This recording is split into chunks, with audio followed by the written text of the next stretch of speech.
Selam arkadaşlar, kanalımıza hoş geldiniz.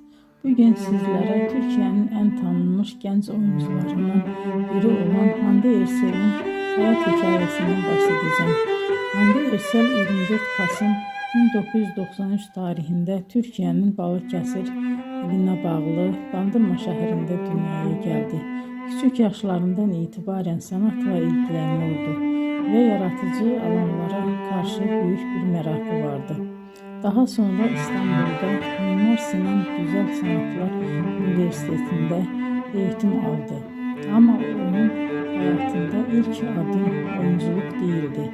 Hande Erçel kariyerine modellik yaparak başladı. Genç yaşta katıldığı güzellik yarışmaları sayesinde dikkat çekti ve kısa bir süre televizyon dünyasının kapıları ona açıldı. 2015 yılında yayınlanan Güneşin Kızları dizisinde Selin karakterinin canlandırmasıyla geniş kitleler onu tanımaya başladı. Bu rol onun kariyerinde önemli bir dönüm noktası oldu. Ardından birçok başarılı projede yer aldı. Bugün Hande Erçel